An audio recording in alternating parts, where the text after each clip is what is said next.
একসময় একটা মেয়ে ছিল এবং তার এত সুন্দর এবং লম্বা চুল ছিল যে তাকে যে প্রত্যেকে দেখেছিল তারা তাদের চোখ বন্ধ করতে পারে না। স্ট্র্যান্ডগুলি এত হালকা ছিল, কেবল সোনালি, অতএব তারা তাকে গোল্ডিলক্স বলে। তার সমস্ত সৌন্দর্যের জন্য তিনি খুব দুষ্টু ছোট মেয়ে ছিলেন। মা তাকে সর্বদা উঠোনে হাঁটার অনুমতি দিতেন, তবে তাদের বাড়ির পিছনে বনের দিকে না যাওয়ার নির্দেশ দেন। অর্ডার গোল্ডিলক্স সেই বনে কি আছে তা জানতে খুব আগ্রহী ছিলেন, আর তাই মা না দেখতে পেয়ে তিনি কোনোরকমে বাসা থেকে বনে চলে যান। লেফট মেয়েটি অনেকক্ষণ বনে হাঁটল, হয় তিনি বেরি খুঁজে পান, তারপরে একটি সুন্দর ফুলের দিকে তাকান, তারপরে পাখিরা কিভাবে গান করে তা শোনেন, তাই সে বনে হারিয়ে গেল এবং হঠাৎ একটি ক্লিয়ারিং এসে একটি অস্বাভাবিক বাড়ি দেখতে পেল।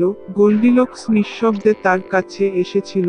আমি ঘুরেছিলাম কিন্তু কাউকে দেখতে পেলাম না। তিনি দরজায় কড়া নাড়লেন কিন্তু কেউ উত্তর দিল না। তারপরে তিনি আরো শক্তভাবে নক করলেন এবং দরজাটি নিজেই খুলল।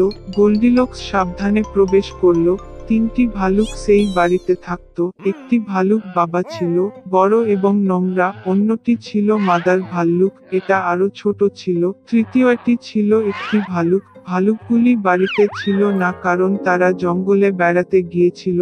মেয়েটি ঘরে ঢুকলো এবং টেবিলের উপর তিনটি বাটি পরীর মুখ দেখল। প্রথম বাটি সবচেয়ে বড়, বাবা ভালুক ছিল, দ্বিতীয় বাটিটি ছোটটি ছিল মাদার ভাল্লুক এবং তৃতীয়টি সবচেয়ে ছোট ছিল ভালুকের বাচ্চা। প্রতিটি বাটিতে কাছাকাছি একটি চামচ রাখুন, বড়, মাঝারি এবং ছোট।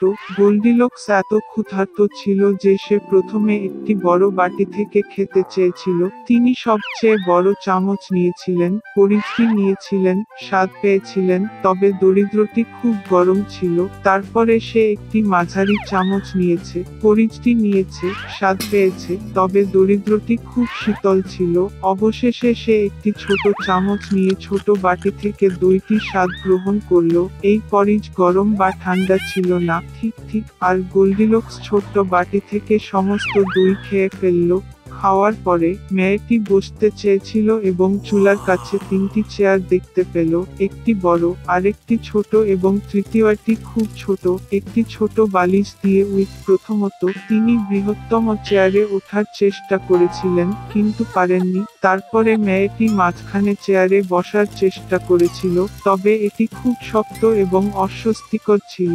অবশেষে তিনি সবচেয়ে ছোট চেয়ারে বসলেন এবং এটি তার পক্ষে ঠিক ছিল।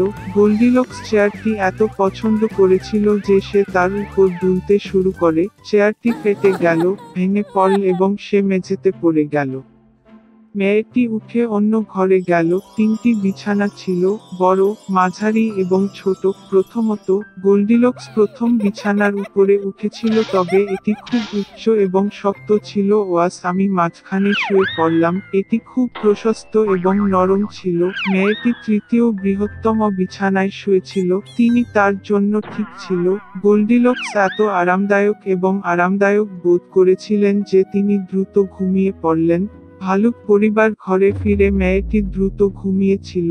ভালুক খুব খিদে পেয়েছিল এবং সঙ্গে সঙ্গে টেবিলে চলে গেল। তার বাটিটি দেখে পাপা ভালুক সত্যিই রেগে গেলেন, কেউ আমার পরিয়া খাচ্ছিল, সে বড় হয়েছে।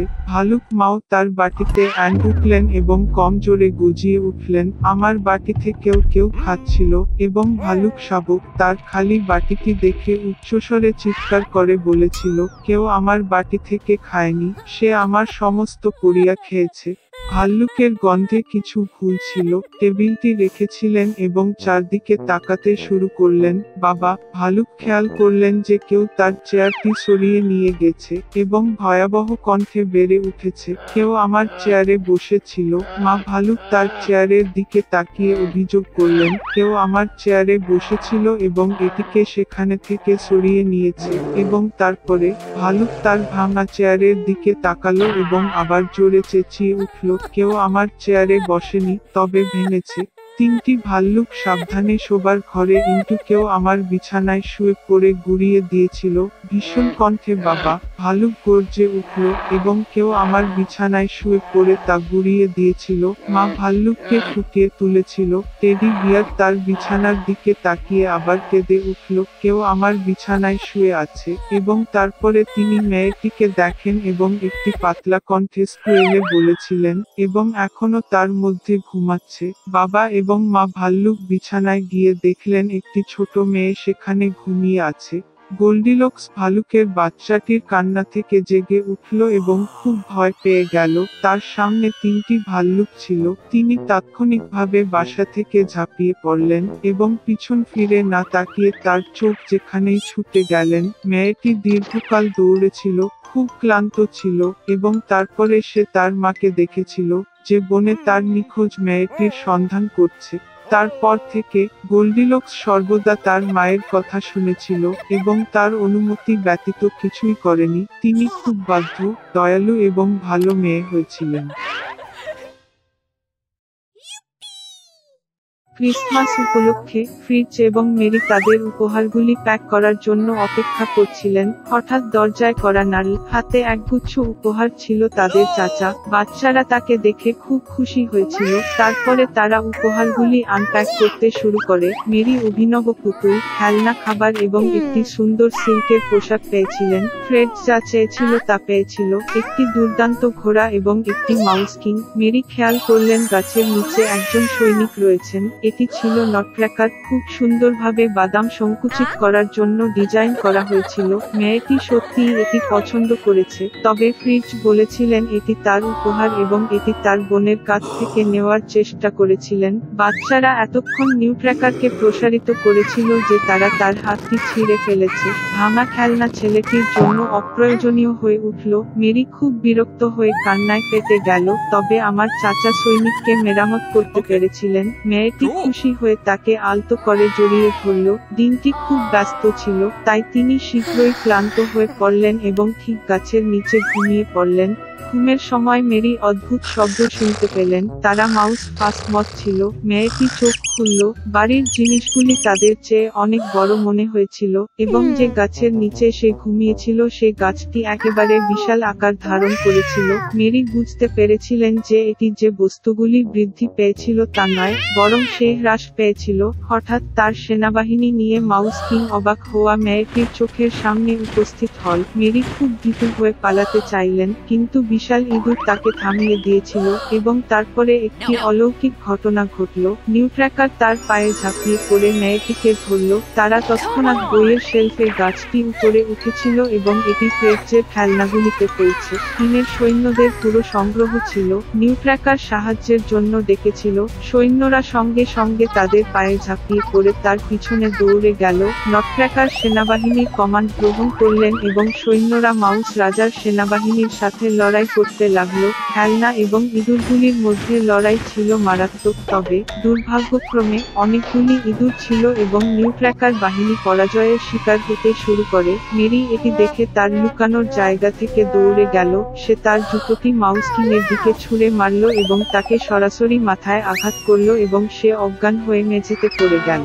বাকি ইঁদুররা বুঝতে পেরেছিল যে যুদ্ধটি হেরে গেছে এবং সমস্ত দিক থেকে পালিয়ে গেছে। মেরি ছুটে গিয়েছিলেন নটক্র্যাকারের কাছে, তবে তিনি অচেতন হয়ে পড়েছিলেন কারণ মাউসকিং তাকে খারাপভাবে আহত করেছিলেন। মেয়েটি ভেবেছিল যে সে মারা গেছে এবং কাঁদতে শুরু করে এবং হঠাৎ মেরির পিছনে একটি সুন্দর পরী হাজির। সে মেয়েটিকে সাহায্য করার সিদ্ধান্ত নিয়েছে। তার লাঠির একটি তরঙ্গ দিয়ে তিনি নিউট্র্যাকারকে পুনরুদ্ধার করলেন। তার দণ্ডের দ্বিতীয় তরঙ্গ দিয়ে পরী সৈনিকটিকে একটি সুদর্শন রাজপুত্রে পরিণত করেছিল। মেরি এবং নটক্র্যাকার একে অপরের দিকে প্রেমময় চোখে তাকিয়েছিল এবং তাদের চোখ বন্ধ করতে পারেনি। তৃতীয়বারের মতো তার লাঠির ওয়েবহুইল নিয়ে পরী প্রেমিক যুগলকে মিষ্টির রাজ্যে নিয়ে গিয়েছিল। সেখানকার গাছগুলি মিছরি দিয়ে তৈরি হয়েছিল এবং ফুলগুলি মার্বেল দিয়ে তৈরি হয়েছিল। এটি একটি দুর্দান্ত জায়গা ছিল। মরিয়ম আনন্দে 1 সেকেন্ডের জন্য চোখ বন্ধ করল এবং হঠাৎ তিনি তার মায়ের কণ্ঠস্বর শুনতে পেলেন, যিনি তাকে নাম দিয়ে ডাকেন। চোখ খুলতেই মেয়েটি তার মাকে দেখেছিল, যে তাকে বিভ্রান্তিতে দেখছিল। মেরিও বুঝতে পারছিল না কি হচ্ছে। মেয়েটি তার দুর্দান্ত যাত্রার কথা জানিয়েছিল, তবে তার মা কেবল মিষ্টি হাসলেন। তারপরে মেরি তার বাহুতে পিউটার নিউট্র্যাকারকে দেখতে পেলেন, এবং তারপরে তিনি বুঝতে পেরেছিলেন যে তিনি সারা রাত ধরে গাছের নিচে শুয়েছিলেন এবং তার যা কিছু ঘটেছিল তা কেবল একটি প্রাণবন্ত স্বপ্ন। কয়েক বছর পরে, তাদের গডফাদারের ভাতিজা মেরি এবং ফ্রেডকে দেখতে এসেছিল। ঘরে এন্টার করতেই মেয়েটি প্রায় অবাক হয়ে মেঝেতে পড়ে গেল। ছেলেটি দুটি ফোঁটা জলের মতো নটক্র্যাকারের মতো লাগছিল। তিনি প্রথম দর্শনেও মেরিকে পছন্দ করেছিলেন। কিছু সময়ের পরে, তারা বিবাহবন্ধনে আবদ্ধ হয় এবং মিষ্টির জাদু রাজ্যের চেয়ে খারাপ আর বাঁচেনি।